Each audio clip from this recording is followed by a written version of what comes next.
శుభకార్యాలకు పూజార్ల కోసం వెతుకుతున్నారా? పూజారీస్.com లో అతి తక్కువ ధరలకే పూజార్లను ముందే బుక్ చేసుకోండి. వెంటనే కాల్ చేయండి. నమస్తే విశా పెద్దన గారు. నమస్తే రామ్ సార్. నమస్తే అండి. ఈ మధ్య కాలంలో రిలేషన్లో కనుక మనం చూస్తే డివోర్స్ అన్న పదం చాలా ఎక్కువగా వినిపిస్తూ ఉంది. వెంటనే ఇయర్స్ కూడా కాదు, నెలలకే మేము ఈ రిలేషన్లో ఉండలేము, విడిపోతామన్న మాట ఎక్కువగా వింటూ ఉన్నాం. అంత ఆవేశం కానివ్వండి, లేకపోతే వెంటనే డెసిషన్ తీసుకోవడం కానివ్వండి, ఏ విధంగా ఈ జనరేషన్ పిల్లలకి మనం చెప్పొచ్చు అంటాం. ఒక నిమిషం ఆగి ఆలోచించండి అని చెప్పినా వినే దాంట్లో అయితే ఎవరు లేరు ఇప్పటి జనరేషన్ పిల్లలైతే. దానివల్ల వచ్చే నష్టం ఏ విధంగా ఉంటుంది అంటారు? విజయ పెద్ద గారు, ఒకసారి మీ మాటలు. వాళ్ళు ఏ సందర్భంలో విడిపోయారు, నిజంగా డెసిషన్ మేకింగ్లో అంటే ఆలోచించి తీసుకున్నారా? ఇప్పుడు కొన్ని సందర్భాల్లో నెలలు కూడా పట్టాల్సిన అవసరం లేదు. ఒక వ్యక్తి గురించి వాళ్ళతో మనం జీవితాంతం కలిసి ఉండగలమా అనేది డిసైడ్ చేసుకోవటానికి నెలలు, సంవత్సరాలని కొలమానం ఏమి ఉండదు. సో అస్సలు ఒకళ్ళకొకళ్ళు అసలు ఏ రకంగానూ వాల్యూస్ కానీ, అభిప్రాయాలు కానీ, ఫీలింగ్స్ కానీ, ఫ్యామిలీ బ్యాక్గ్రౌండ్స్ కానీ ఏ రకంగానూ ఏ విషయంలోనూ మ్యాచ్ అవ్వట్లేదు. కాంప్రమైజ్ అవుదామన్నా కుదరట్లేదు, సెట్ చేసుకుందామన్నా అవ్వట్లేదు అనే సందర్భాలు కొన్ని ఉంటాయి. సో అప్పుడు నెలలు పట్టకపోయిన విడిపోయినా ఇబ్బంది ఏం లేదు. ఇది మాట్లాడేటప్పుడు నాకు ఒక ఇన్సిడెంట్ గుర్తొచ్చింది. ఏంటంటే రీసెంట్గా తగిలింది నాకు. ఆల్రెడీ పెళ్లి చేసుకున్నారు ఇద్దరు. ఓకే. ఇలాగే మనకు సెట్ అవ్వట్లేదని మీరన్నట్టు నెలలు అంటే సంవత్సరం తిరిగి తిరగకుండానే ఇద్దరు విడిపోయారు. మళ్ళా కొంత టైంకి ఇద్దరు వేరు పెళ్ళిళ్ళు అయిపోయినాయి ఇద్దరికి. ఇప్పుడు వాళ్ళిద్దరూ రియలైజ్ అయ్యింది ఏంటంటే మొదటి వ్యక్తే కరెక్ట్, బెటరు రెండో వాళ్ళకన్నా అని చెప్పి మళ్ళీ వాళ్ళిద్దరూ టచ్లోకి వచ్చి విడిపోయి పెళ్లి మళ్ళీ ఆ రెండోది విడిపోయి పెళ్లి చేసుకుందాం అనే డెసిషన్కి వచ్చారు అనేది వచ్చిన కేసు. సో ఇలాంటప్పుడు అనిపిస్తుంది డెసిషన్ మేకింగ్, ఇప్పుడు నువ్వు అడిగినవన్నీ ఇలాంటప్పుడు అంటే అంత త్వరపడి విడిపోవాల్సిన అవసరం ఏముంది?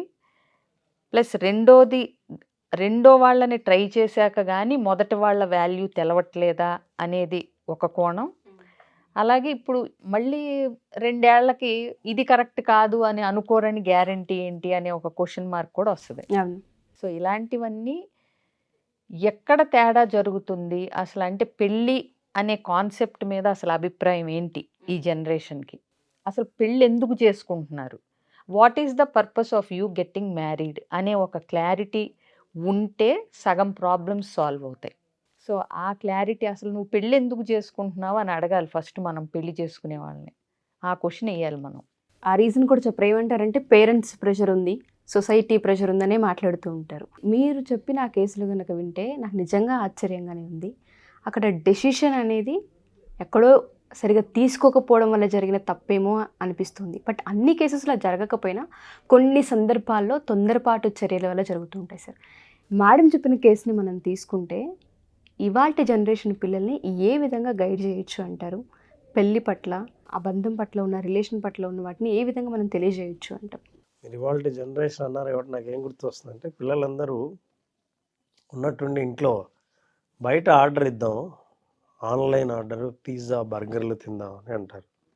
ఇంట్లో ఉండగా బయట ఉన్న ఆర్డర్ తెచ్చుకుంటారు, తింటారు. తర్వాత వాళ్ళు చదువుల కోసమని బయటికి వెళ్తారు.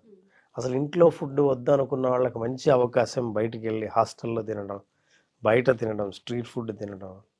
కొంతకాలం తర్వాత వాళ్ళే ఇచ్చే స్టేట్మెంట్ అంటే, ఎంతైనా ఇంటి ఫుడ్డే, ఇంట్లో ఫుడ్ ఎంత బాగుంటుందో.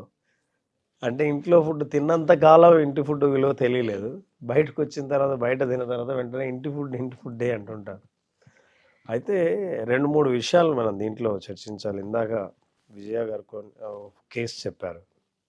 యాక్చువల్గా ఒక స్టూడెంట్ కూడా ఎగ్జామ్ రాస్తున్నప్పుడు ఈ ఎగ్జామ్ మళ్ళీ రాయాల్సి వస్తుంది అని అనుకుని ఎవరు రాయరు, పాస్ అవ్వాలనే రాస్తారు.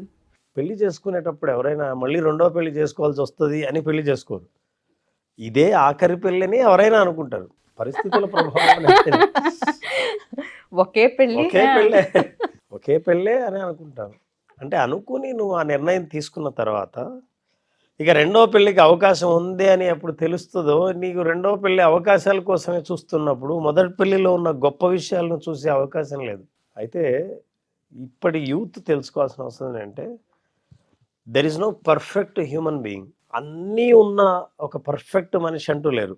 అదేదో సినిమాలో నువ్వు ఎవరిని పెళ్లి చేసుకోవాలనుకుంటున్నావు అంటే ఆ అమ్మాయి గుణవతి, రూపవతి అయి ఉండాలంటే అట్లా ఇద్దరిని చేసుకుందాం అనుకుంటున్నావా అంటే ఉంటే గుణవతి లేదా రూపవతి అయి ఉంటుందని మనం జోక్గా చెప్పుకున్నా అంటే ఇట్లా లక్షణాలు చెబితే అన్ని లక్షణాలు ఒకరిలో ఉంటాయని ఉండాలని అనుకోవటం పెద్ద పొరపాటు.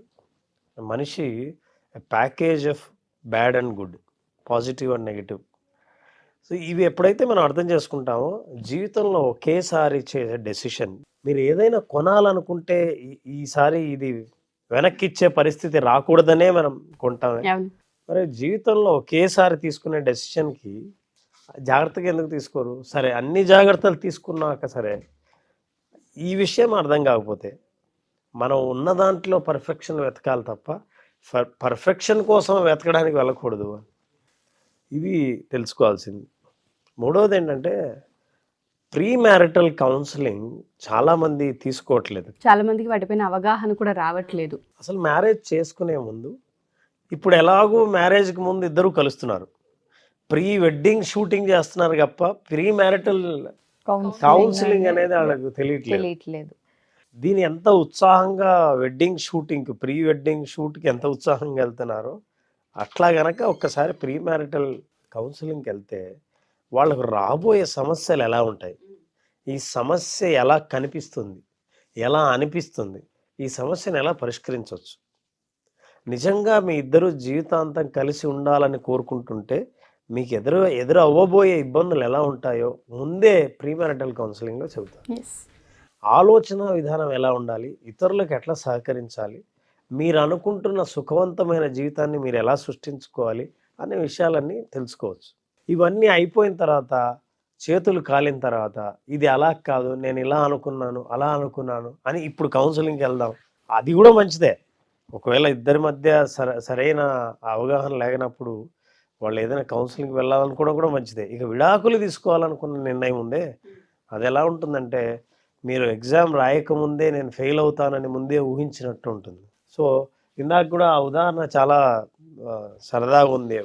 కేసు కూడా వాళ్ళిద్దరూ వేరు వేరు పెళ్ళిళ్ళు చేసుకొని మళ్ళీ ముందు పెళ్ళే మంచిదని అనుకుంటున్నారంటే ఇప్పుడు అనుకునే ఈ నిర్ణయం కూడా కరెక్ట్ అని నమ్మకం ఏంటి? మనిషి జీవితంలో అభిప్రాయాలు మారుతూ ఉంటాయి, అవగాహన మారుతూ ఉంటుంది, అనుభవాలు మారుతూ ఉంటాయి. సో మారుతున్న ఈ కాలంలో మారుతున్న అభిప్రాయాలకు అనుగుణంగా మనం అనుకున్నది కరెక్ట్ అని అనుకోవడానికి లేదు. కాబట్టి మనిషి యొక్క స్ట్రెంగ్త్ ఎప్పుడు తెలుస్తుందంటే ఉన్న పరిస్థితుల్లో కరెక్ట్నెస్ చూడగలిగే ఆ స్ట్రెంగ్త్ ఏదైతే ఉందో, ఆ మానసికమైన ఆ స్థైర్యం, అది పొందగలిగితే ఈ యూత్ పరిస్థితులు ఎలా ఉన్నా సరే తమకు అనుకూలంగా, తమకు అనుగుణంగా, సుఖంగా ఉండేటట్టు మార్చుకోగలరు. మీరు అన్నట్టుగానే ఆ వెసులుబాటుని క్రియేట్ చేసుకునే ఆ కెపాసిటీ, ఆ స్కిల్స్ ఇవాళ యూత్లో లేవు. ఆ స్కిల్స్ కావాలి అనుకున్నా, డెవలప్ చేసుకోవాలి అనుకున్నా, లేదా ఒకవేళ ప్రీ మ్యారిటల్ కౌన్సిలింగ్ కనుక మేము తీసుకోవాలనుకుంటున్నామని వాళ్ళు ఉత్సాహంతో ముందుకు వచ్చిన అపాయింట్మెంట్ తీసుకునే అవకాశం ఉంటుందా? మీరు ఖచ్చితంగా ఉంటుందండి. విజయ గారు ఆల్రెడీ చాలా మందిని కౌన్సిల్ చేశారండి. ఇంతకుముందు ప్రీ మ్యారిటల్ మేము ఒక క్లాస్ కూడా తీసుకోవడం జరిగింది. ప్రీ మ్యారిటల్ కౌన్సిలింగ్ అనేది మనం ఎగ్జామ్కి ప్రిపేర్ అవ్వటం లాంటిది. సో ఆల్రెడీ ప్రిపేర్ అయ్యి నువ్వు కాన్ఫిడెంట్గా రాసే ఎగ్జామ్ వేరు, వెళ్ళి ఏ పేపర్ వస్తే దాన్ని ఆన్సర్ చేద్దాం అనుకోవటం వేరు. So pre marital counselling especially ఇప్పుడు లైఫ్ ఒక ఎగ్జామ్ లాగా మారింది కాబట్టి, ఇప్పుడు వెనకటి తరానికి పోనీ మా వరకు కూడా ఏంటంటే పెళ్ళి అనేది ఒకటే పెళ్ళి, ఆఖరి పెళ్ళి, ఇదే పెళ్ళి అనే కాన్సెప్ట్లో ఉండేవాళ్ళం. అంటే ఇప్పుడు మన అమ్మమ్మలకి అసలు విడిపోయే అవకాశం ఉందని కూడా తెలియదు. అంటే పెళ్లి చేసుకున్నాక విడాకులు అనే ఒక కాన్సెప్ట్ ఉంటుందని అసలు first of all they don't know. రోజు తన్నుకుంటారు, చక్కగా సాయంత్రం మళ్ళీ కలిసిపోతారు, మళ్ళీ రండి అన్నం పెడతాను అంటారు, తింటారు. అసలు ఎందుకంటే అదొక ప్రాసెస్. భార్యాభర్తలు కొట్టుకుంటారు, తిట్టుకుంటారు, కానీ కలిసే ఉంటారు. ఎందుకంటే విడిపోయే ఆప్షన్ ఉందని తెలియదు. ఇప్పుడు మనకు కూడా చూడండి, అన్ని ప్రశ్నలకి సమాధానాలు రాయండి అన్నప్పుడు ఏదో ఒక సమాధానం మొత్తానికి రాసేస్తాం. నీకు ఆప్షన్ ఉంది, నువ్వు ఇందులో మల్టిపుల్ చాయిస్ ఉంది, ఏవైనా నాలుగిటికి మాత్రం సమాధానాలు రాయండి అనే అవకాశం ఇచ్చినప్పుడు నువ్వు మిగిలిన 4 వదిలేసే రావటానికి చూస్తావు, నీకు ఆన్సర్ తెలిసినా కూడా. సో బాగా ఏది తెలుసో అది రాసి మిగిలిన వదిలేయటానికి చూస్తావు. కానీ ఇదే 8 క్వశ్చన్స్ నీ ఎక్స్పెక్టేషన్స్గా నీ వైఫ్లోనో హస్బెండ్లోనో నువ్వు అనుకున్నప్పుడు why don't you choose the అంటే ఆప్షన్ ఆఫ్ లీవింగ్ దోస్ అంటే నీకు నచ్చని క్వాలిటీస్ కింద వాటిని వదిలేసి instead of choosing to leave the person itself అంటే మనిషినే వదిలించుకోవాలనే బదులు మనిషిలో ఉన్న అవలక్షణాలను చూసి చూడనట్టు ఉండొచ్చు కదా అనే ఆప్షన్ తీసుకుంటే బెటర్ అవుతుంది. అవునా కాదా? ఇప్పుడు ఇందాక రామ్ గారు అన్నట్టు we are package of good and bad including our cells. ఇప్పుడు నువ్వు పర్ఫెక్ట్ ఏం కాదు అంటే ఇద్దరు ఉన్నప్పుడు వైఫ్ అండ్ హస్బెండ్ ఇద్దరు ఎవరు అసలు డెఫినేషనే లేదు పర్ఫెక్ట్ అన్న దానికి. ఎందుకంటే నువ్వు ఒకటి పర్ఫెక్ట్ అంటే నేను ఒకటి పర్ఫెక్ట్ అంటాను. దానికి అసలు ఒక డెఫినేషనే లేదు. పర్ఫెక్ట్ అంటే ఏంటి అంటే ఎవరూ చెప్పలేరు. ఎందుకంటే నేను ఒకటి అనుకుంటాను, నువ్వు ఒకటి అనుకుంటావు. సో అలాంటప్పుడు ఏంటంటే నువ్వు వేటిని లెట్ గో చేయగలవు. నువ్వే అవతల వ్యక్తికి నచ్చినట్టుగా అన్నీ ప్రొవైడ్ చేయలేనప్పుడు నీకు నచ్చినట్టుగా అవతల వ్యక్తిలో అన్నీ ఉండాలి అనే ఎక్స్పెక్టేషన్ తగ్గించుకుంటే మంచిదా? ఇదొక క్వశ్చన్ ఆలోచించాల్సిన పాయింట్. 2, ఎప్పుడూ కూడా ఇవాళ పరిస్థితుల్లో మ్యారేజ్ అనేది 2 complete different entities and individual entities. అంటే ఇవాళ రేపు ఒకళ్ళతో ఒకళ్ళకి డిపెండెన్సీ లేదు. ఒకప్పుడు అంటే ఆయన వ్యవసాయం చేసి వచ్చి బియ్యం ఇస్తే ఈవిడ వండి పెడితే ఆయన తినేవాడు, ఈయన బియ్యం తెస్తే ఆవిడ ఉండేది. సో ఇక్కడ లింక్ ఉంది, డిపెండెన్సీ ఉంది. ఇందాక అన్నట్టు ఇంటర్ డిపెండెన్స్ లేకుండా ఇండిపెండెంట్. అమెజాన్ నుంచో స్విగ్గీలోనో ఆర్డర్ ఇస్తే రాదు ఫుడ్, ఆవిడ వండితేనే ఈయనకి ఫుడ్. అర్థమైందా? ఆయన తెచ్చిస్తేనే డబ్బులు కానీ బియ్యం కానీ సరుకులు కానీ ఈవిడ వండేది.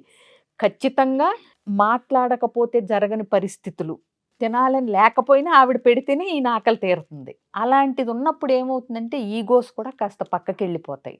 ఎందుకంటే అవసరం అనేది మనిషి ఈగోని డామినేట్ చేసి ఒకళ్ళకొకళ్ళు అనేది 4-5 ఏళ్ళు 10 ఏళ్ళు పోయేసరికి అలవాటు అయిపోతారు మనుషులు ఒకళ్ళకొకళ్ళు.